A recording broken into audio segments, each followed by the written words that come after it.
Hi, everybody. Thanks for clicking on Lesson 2. This week we're going to start our last unit. This is what does it mean to be a citizen of the United States?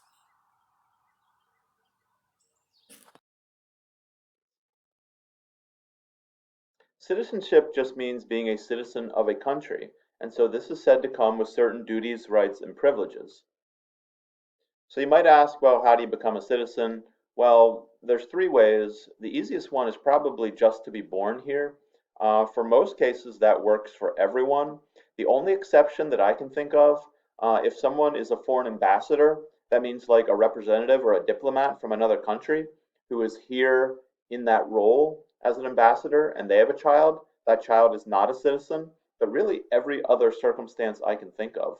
So if someone is here as an immigrant or if someone is here on vacation and they have a baby, that baby would be a US citizen. And so if you look at my map here, that's true for everywhere on the map that has the dark blue. That means if you're born in that country, you're a citizen. So the second way to become a citizen is to have US citizen parents. It can be either parent, it can be either the mom or the dad. So what I mean is, if someone is on vacation in Canada and they are a US citizen and they give birth to a child while in Canada, as long as they're a US citizen, the baby is also a US citizen. And then the third way to become a citizen is just to take the naturalization test. Naturalization is the act of making a non-citizen into a citizen. Um, so a vocab word for you, alien, it just means a non-citizen. I know the way most people use that word, uh, just like, from outer space, flying saucers, but really in civics, alien just means a non-citizen. It does not mean illegal. Someone can be very much a legal alien living in the United States. So if you're going to take the naturalization test, if you're going to go through that process, there's six requirements. The first one, you have to be at least 18 years old. The second one, you must have entered the US legally and be a legal resident of the United States. The third one, you have to be of good moral character, which right away that sounds really subjective. Like, how do they decide if you're a good person or not? And so, what they're really looking for is, do you have any criminal convictions? If you've been found guilty of murder, that's an absolute no. You cannot be a citizen. Um, I know they look at it case by case, but in a lot of cases, if you've ever been guilty of a felony, they will deny you becoming a citizen. You have to declare support for principles of the United States. So if you say you're a communist or an anarchist, they might say, no, you can't be a citizen. You have to prove that you can read, write, and speak English, and you have to show your knowledge of the US government, which means the citizenship test. So what's going to happen if someone wishes to be a citizen? They'll file the paperwork and they'll be investigated by the USCIS, that's formerly INS, but it's the United States Citizenship and Immigration Services. And these folks will go around, they'll ask you those questions we were talking about, they'll probably talk to some of your friends, and they'll have you do the citizenship test, and then they'll have you prove that you can read and write and speak English. And if you pass all of those requirements, they'll have you take the oath where you swear your loyalty to the United States, and that's it. You become a citizen. So in the law, there's also something called collective naturalization. That means when the government makes a bunch of people a citizen all at once without ever taking the test. Um, the best example I can think of is Hawaii. So when Hawaii became a state, the government didn't go in and say, okay, you guys all have to take this test. No, they just said, all right, everybody's a citizen. Can you ever lose your citizenship? Yes, but it's rare. There's three ways you could lose it. One way is expatriation. Expatriation means to leave the country, usually permanently. It doesn't mean like a vacation. Expatriation is you leave the country. Um, Maybe you take citizenship in another country. Maybe you run for office in another country. Maybe you join a foreign military. Maybe you move to another country and renounce your US citizenship. All that falls under expatriation. It just means you've left the country permanently and you've given up your citizenship. A second way is punishment for a crime. Again, it's got to be something really serious. The only one that I can find that you might lose your citizenship for is treason. Treason just means going against your government. And then the third way is denaturalization. That just means you did something wrong during the naturalization process. So maybe when they were asking you those questions, you lied. Did you ever commit a crime? Well, maybe somebody lied about it. Maybe someone did actually commit a crime during the naturalization process, or maybe after someone took the oath, they joined an organization that's against the United States. All that would be cases where they could take back your citizenship. They would denaturalize you. So, what are the responsibilities of being a citizen? Well, you want to know and respect the law, know your rights and respect them as long as, in addition to the rights of others. Um, all of this is why we take civics class, so you know the law and you know your rights. You should participate in your government. That means you protest, you can campaign, you can write letters like we all did. You might decide to run for office one day. So when you turn on the news now, you see a lot of people protesting, a lot of people really being active in government. These are just some pictures I found. That looks like it's Pennsylvania. These are folks protesting about the current stay-at-home orders. They think it's a violation of the government's powers. So this one's definitely Pennsylvania. You see the Pennsylvania signs there. That's our Pennsylvania Capitol building. These are folks that think the government has overreached their authority, or they think they've done something harmful by telling people to stay at home, that they think the government is hurting businesses, and so they're exercising their right to go out and protest. And then another interesting thing you see people protesting on the other side of this. So these are nurses that are kind of protesting the protest. They're coming out and saying, wait a minute, the government is right. We should stay at home. We should have businesses shut down. So which side is right? I don't know. I mean, that's the beauty of America. You're allowed to come out and protest and voice your opinion. It's all free speech. It's all your right in this country. Which kind of brings us to the next point that not every country has this right. So this is the doctor in China who was one of the first people to talk about the problems that COVID-19 would cause. He warned of a potential outbreak and was punished by the Chinese government. So they don't have really the right to free speech and expression that we do here. He was punished, and he actually would later pass away from COVID-19, and the Chinese government has since apologized. But it's just an example that makes you appreciate the rights we have to speak out here. A fourth responsibility is voting. Now, of course, you're not required to, you don't have to. I think you should. I think it's a good idea. It's how you let your voice be heard. Of course, the question is, does your vote actually matter? I would argue in most cases, yes. I know a lot of local elections like school board or supervisors, mayors, judges, anything like that, those can come down to just a handful of votes. And even a big national election, so this is Pennsylvania right here. And you can see in Pennsylvania, roughly 6 million people voted, and President Trump got 2,970,000, and Mrs. Clinton got 2,926,000. So just quick math, that's what, 44,000 votes between them, which sounds like a lot, but really when you consider that 6 million people in the state voted, that's really not a lot of votes. And when you consider how many polling places there are across the state, I know Franklin County has 75 polling places. So when you consider all of that, really you're talking just a handful of people at each polling place can change an election.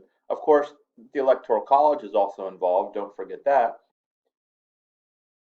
And then the fifth responsibility is to pay your taxes. It's usually April 15th. This year we got an extension, but usually April 15th.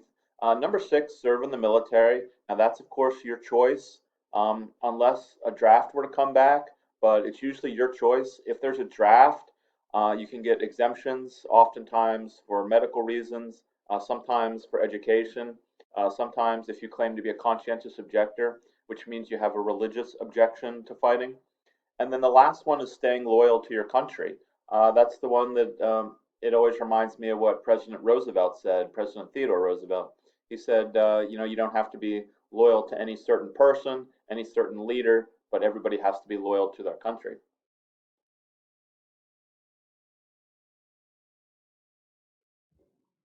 So let's talk a little bit about what it means to be a citizen of the United States. A lot of folks will join a political party, but you don't have to. The two main ones are the Republicans and the Democrats.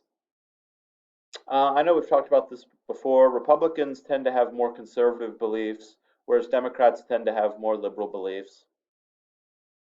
The Constitution says nothing about political parties. In fact, George Washington was not a big fan of political parties. But now the Republicans and the Democrats seem to be the main two parties in our country. So if you decide you want to join, how do you do it? Um, you just check a box whenever you register to vote. It's right on there. If you want to join earlier than that, you can. I think the Democrats, you have to be at least 8, and I think Republicans, you have to be at least 13. So all of you should be able to join now if you want to. Do you have to join? No. No, of course not. It's a free country. You can just check the box that says independent. What are the requirements I need to fulfill if I choose to join a political party? Really, none. And what are the duties you have as a member of a political party? Again, really none. I've been in political parties, I've been out of political parties. Really, they don't make you do anything. They'd like it if you vote once in a while. That helps them out. What political party do most Americans belong to? Well, it depends on who you ask. Um, I found all sorts of numbers. I found higher numbers, lower numbers, but the one thing they all have in common is it's split about down the middle. Um, what I found between 40 and 45% of the country tend to be Democrat, and about 40 to 45% of the country tend to be Republican. I've seen numbers higher than that, numbers lower than that. Um, and again, depending on the numbers you're looking at, something like 10 to 20% of the country tend to be independent. And of course, there's other political parties you can join as well. Most of these parties believe in one big issue. So for the Green Party, their main issue is the environment. There's the Reform Party. Their main issues are economics. They look at a lot of tax issues. They're also very much concerned about the debt. When last I checked that debt clock, we were at something like $23 trillion in debt. Those folks would like to see an amendment that would require a balanced budget, so no more adding to that debt. The Libertarian Party, those are the small government folks. Those folks would like to see the government stay out of everything unless they have to be involved in it. The Constitution Party believes in a strict interpretation going back to Constitution principles. States' Rights Party would like to see rights returned more to the state level, the federal government doing less. And then the U.S. Labor Party is looking for more rights for the working class. Is it possible someone from a third party could win the presidency? Um, I think so. I don't know that it's going to happen soon, but it's possible. The last guy I remember having a really serious chance at it was Ross Perot. So that was in 1992, and he got 19% of the vote. That's about 1 out of every 5 votes. The last person to be president and not be a Democrat or Republican was Millard Fillmore. That's going way back to 1850. What happens when one of these third party candidates enters the race? Well, usually third party candidates run, but if one of them makes a real serious run for the presidency, usually two candidates will cancel each other out. So going back to that 1992 election, so here you have Bill Clinton, here you have George Bush, and here you have Ross Perot. So George Bush was the incumbent, which means he was the current president. He was a Republican.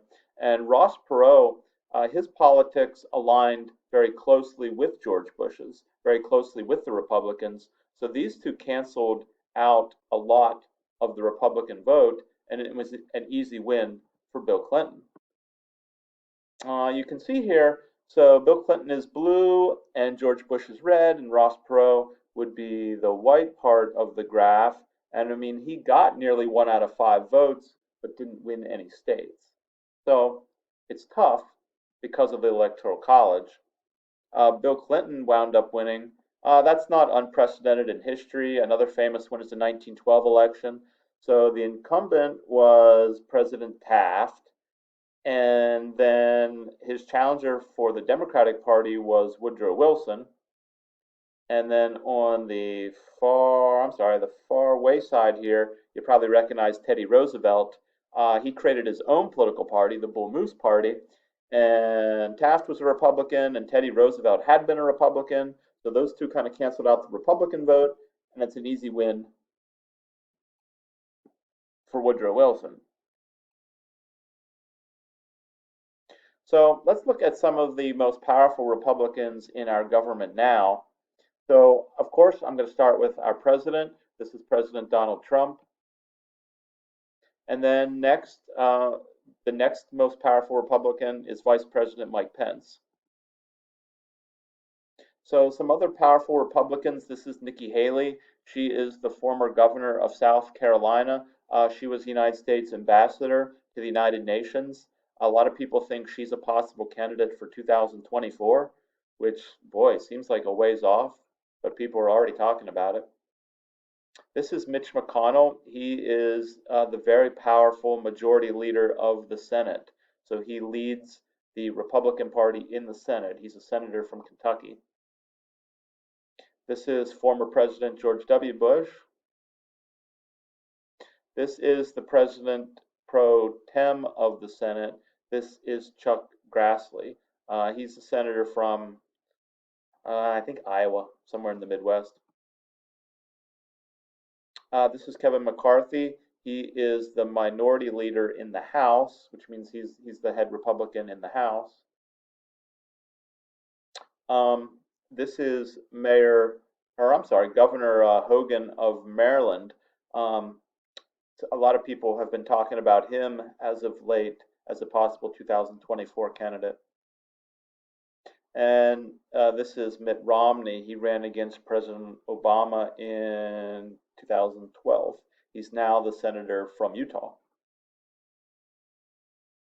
So let's wrap things up with some of the most powerful members of the Democratic Party. So it looks like the head of the Democratic Party now is going to be Joe Biden.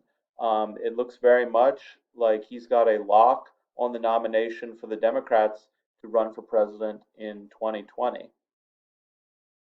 So this, of course, is our former president. This is President Obama. And this is Bernie Sanders. Looks like for the second time in a row, Bernie came in second in his bid to get the nomination for president. This is Governor Andrew Cuomo. He's been on the news a lot because of the coronavirus cases in New York. A lot of people said he's a possible future presidential candidate. This is the Speaker of the House. This is the highest office in the House. This is Nancy Pelosi. This is Andrew Yang, a guy that came on the scene. He ran in the Democratic primary in 2020. This is Amy Klobuchar, another candidate for president in 2020. I've heard people say she's a possibility for vice president. She's a senator from Minnesota. This is Mayor Pete Buttigieg. He's from Indiana. He also made a strong run at running for president. And this is Kamala Harris. She's a senator from California. A lot of people think she's a serious contender for vice president for Joe Biden as well. So, looks like that's all for this lesson. Thanks for listening. I have some questions.